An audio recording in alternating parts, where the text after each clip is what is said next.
Good morning. Welcome to Cindy's Corner. Today, as we're working on our grandparents, I have a great book and it comes from South Africa. So I want to give out my South Africa folks. And if I mispronounce a word, just bear with me. This is a very pretty book and a very good book. If you have this book, My Great Grandmother's Gourd. Would you go get it so that you can follow along? It's My Great Grandmother's Gourd. Here's the title page. My Great Grandmother's Gourd, which it was written by, and who writes the story is called the author. Good. And the illustrator does what? Draws the pictures. The author is Cristina Kessler, and the illustrator is Walter Lynn Crudup.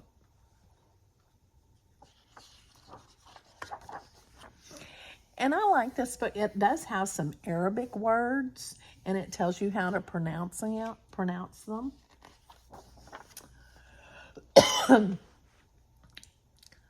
I'll always remember the first day the blue pump worked.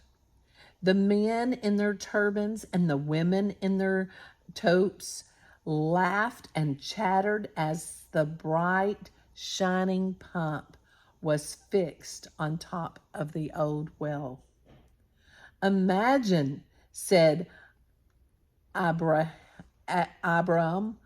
the village chief, no more camels pulling water for drinking and washing and cooking.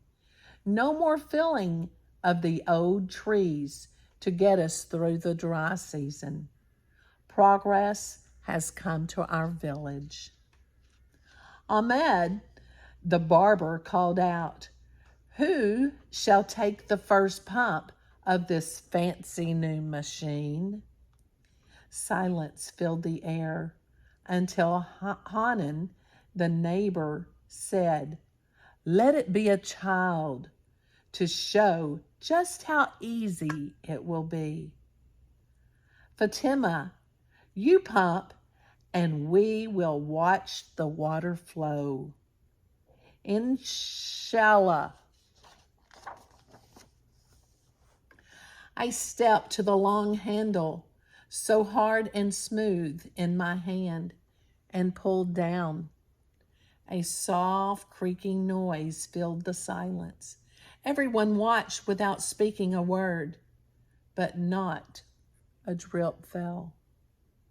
I pulled again, and a second soft creak was surrounded by stillness, something rare in our village. Out gushed a stream of clear water, as if a spell had been broken. A sudden cheer filled the air, and drums began beating. Was it for me, or was it for water? I wondered. I looked for my grandmother, who always says she is so proud of me, but I didn't see her face in the excited crowd. As people pushed forward to try the pump, I pushed outward to find my grandmother. There she stood, all alone, beneath her best friend, an old baobab tree. I rushed to her, caught up with the drum beats, welcoming the pump. "Grandmother, come see the new pump. The water is so easy to get now. Our work will be less. Come dance." I could see my friends and cousins dancing with arms flung wide, turning circles. They kicked up small dust devils around their feet. I wanted to dance too. for the drumbeat was powerful and the excitement was calling me. Grandmother looked at me, then patted and the gnarled trunk of the giant baobab tree with her work-worn hand and said, "Go dance, child. Drink the fresh, cold water. And soon I'll be there too." I ran back and danced with my friends, celebrating the new pump. But my grandmother did not come. Every morning I raced the girls of the village to the pump. The first one there got to pull down the long shimmering handle for as long as she wanted, filling buckets and tins, headpans and gourds. I raced to the well each day, hoping to be the first. My grandmother spent more and more time with her friend, the Bahab, leaning against its great trunk, resting beneath its wide-reaching shadows, watching the girls and the women walk to and from the well, watching and waiting. For what? I don't know. Early one evening, after the food had been eaten and the sun's heat was only a whisper on my skin, I joined my grandmother beneath the tree. Grandmother took my hand and placed it on the ancient bark of the giant trunk. She didn't say a word, but her silence was loud. "Tell me, grandmother, what makes you so sad?" I asked as I looked deep into her eyes. "Is it the pump? Don't you like it?" With tired eyes, she looked at me and said, "It rains. The rains are nearly here, and no one works to prepare the trees. All the years of my life, drum beats would fill the village and voices would sing and chant as we all worked together. But now there's only the creak, creak of metal, and no one works together or works at all to prepare the trees." Gently patting the trunk, she said, "I always called this my great-grandmother's gourd, the name my grandmother called it, and her grandmother before her." I smoothed the taupe around her wrinkled face and said, "But grandmother, with the pump, we don't need the trees. The days of storing water in trees are past." She let go of my hand. "Grandmother," I said, "that was then, and this is now." I couldn't sleep that night, for the air seemed heavy, so I sat outside. The moon cast great pools of darkness across the flat landscape. I was thinking about my stubborn grandmother when silent as a shadow, she sat down beside me. I gazed upon our family, only Bob, and let my eyes wander up the tree to the scrawny branches. Each branch looked small and separate in the light of the moon, as if she read my mind.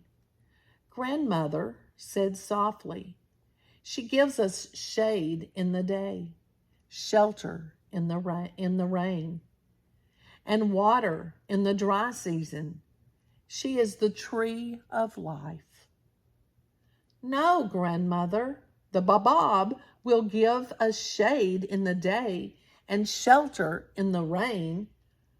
Colossus and the pump will give us water in the dry season.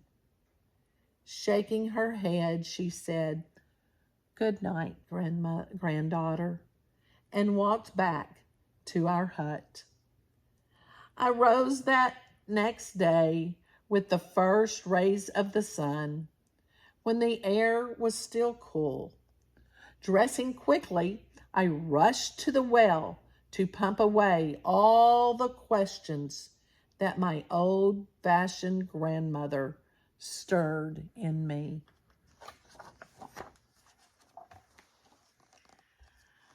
I was first, and I pumped till my shoulders ached.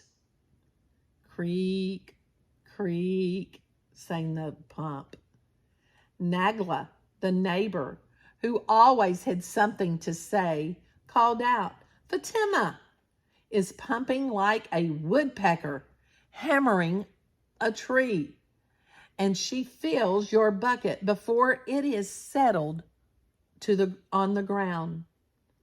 A long line of girls with brimming buckets and tins, headpans, and gourds balanced on their heads streamed back and forth between the hats and the pump.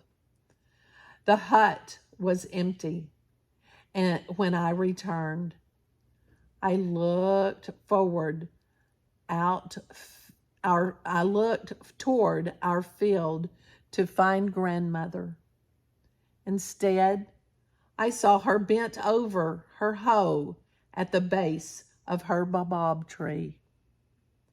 I ran to her and shouted, "Grandmother, people will laugh at you. Preparing your tree?" I wanted to take the hoe from her hand, but she stood straight and said to me in a voice as hard as a dry earth, "Some may laugh. Why or what do I care? I have work to do." She worked in silence, for as the sun rose, the heat was great. Creak, creak, sang the pump. Hack, hack, went my grandmother's hoe. Working alone, she looked as thin as one of the tree's skinny branches. "Can I help?" I asked. "No," she said. She wiped the sweat dripping from her brow with the end of her toque and bent back to her work. One day, Ahmed, the barber, passed our tree and shouted with a laugh, "For some people, new ideas are like puddles on the clay. They never seek in." Balgis, the midwife, called out, "To fight progress is to fight the wind, old woman. Come, let's go to the pump." But grandmother kept right on working, her back bent over her hoe. She was slowly digging out what looked like a large necklace around the base of the baobab's trunk. Another day, Nagla, the neighbor, who never stops talking, passed. With a voice louder than the call to prayer, she said, "Who but a fool makes extra work? Myself, I use the well." Then she laughed, and I realized she was laughing at my grandmother. Old-fashioned or not, it's my grandmother. I nearly knocked Nagla down as I grabbed my hoe and ran to the tree. Without a word, I started digging beside my grandmother. We worked side by side. For days we dug, deepening the circle around the trunk. We didn't talk. In peaceful silence, we shared the work of my grandmother's great-grandmother. People passed us, but now no one said a word. They still looked at us from the sides of their faces, balancing buckets and headpans, pots and gourds full of water on their heads. We worked on. Creak, creak, went the blue pump. One day, as the sun dipped below the earth's edge, Grandmother put away her hoe. Now, she said, we must wait for the rains. The first rains comes as fiercely as the first winds of the hubbub. Grandmother and I stood in it, feeling the water dripping down our faces. We watched our necklace around the giant old tree's trunk slowly fill with water. The parched earth turned a shiny red as the giant raindrops plopped upon it. When the rain stopped, I climbed the tree and sat by a small hole at the top of the trunk. The hole that had been made by my grandmother's great-grandmother's great-grandmother.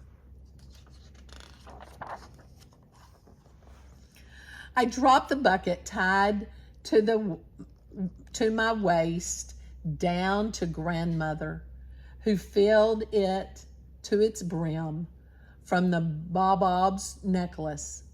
Slowly, I pulled the bucket up, then poured its contents into the tree.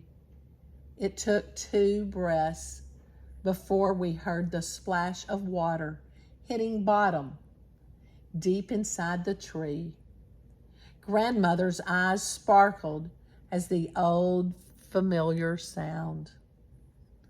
Ahmed, the barber, passed by and, shaking his head in wonder, said, I guess some people like extra work.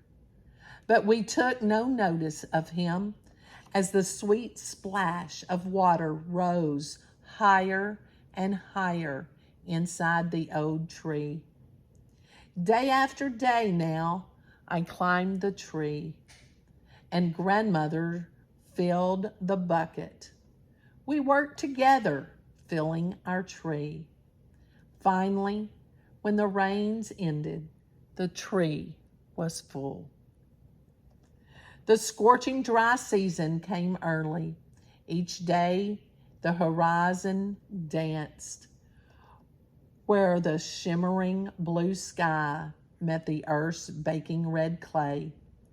Lines formed at the well, and the girls in the colorful toques looked like a python stretched across the desert floor, sunning itself. As the temperatures rose, people made many more trips to the well. From the first rays of light till the sky glowed hot, red and dusty as the sun slept away, people pumped. The steady creak, creak turned to screech, screech, as people pumped water from sunup to sunset. And then one day, the pump stopped. We will fix it, said the chief Abraham, Omar, the baker, and Musa, the butcher, brought out all the tools needed to take the pump off the well. People stood about in silence, waiting for the news. Musa pulled a large metal piece, sharp along one edge, from the pump's neck. It has broken clean from too much use. Malish, he said to the quiet crowd, I don't know what we shall do, for I have no spare part like this. The men passed the broken metal rod from hand to hand in silence, each examining its sharp edge. I will make another piece, said Barbarco, the cart builder, but it will take some days. How can we wait days? Cried Nagla. What shall we do without water? We go back to the old ways, said Ahmed. We shall use the camels to pull the water out of the well, just like in the days past. Then he looked straight at my grandmother and told Nagla, and 2 smart villagers can use their tree. This year, we will share our tree, said grandmother. Maybe it's wise to mix old with new. We shall see. Ahmed looked at her for a moment, then nodded his head yes. He turned to the 2 men and said, get the camels and ropes. Her son, Abu Bakr, called to his friends, Ali, Salah, and Osman, get the buckets. We'll go to the tree. With great pride, I said yes to my great-grandmother's gourd. And before the next rainy season came, the village throbbed with the beating of drums and chants of singing voices. The people worked together, preparing the trees for the rains, just in case the pump broke again. I looked at grandmother, whose smile shone brighter from the African sun, and said, remember last year? The silence and laughter as we worked alone. Yes, she said, but that was then, and this is now. And each day I pat the old Babab's trunk and say, Shukran, my friend, you give us shade in the day, shelter in the rain, and water in the dry season. One day, you will be my great-granddaughter's gourd. Now, boys and girls, as we talk about things from today, and they were from the day that your grandmother was a little girl or a little boy, talk to your grandparents and ask them, what has changed? And you might be surprised. I will remember forever the day we got our first microwave. It was a big deal. And I bet your friends and your grandparents remember things that came, and when they came, how exciting it was to get your first one. Please share with me in your comments about your grandparents and what they remember from what's changed when they were a child. Have a great day, and remember, give this book a thumbs up. And thank you to my people in South Africa for listening and reading with me. And make sure you subscribe, because we've got another great book coming up on Cindy's Corner. Have a great day.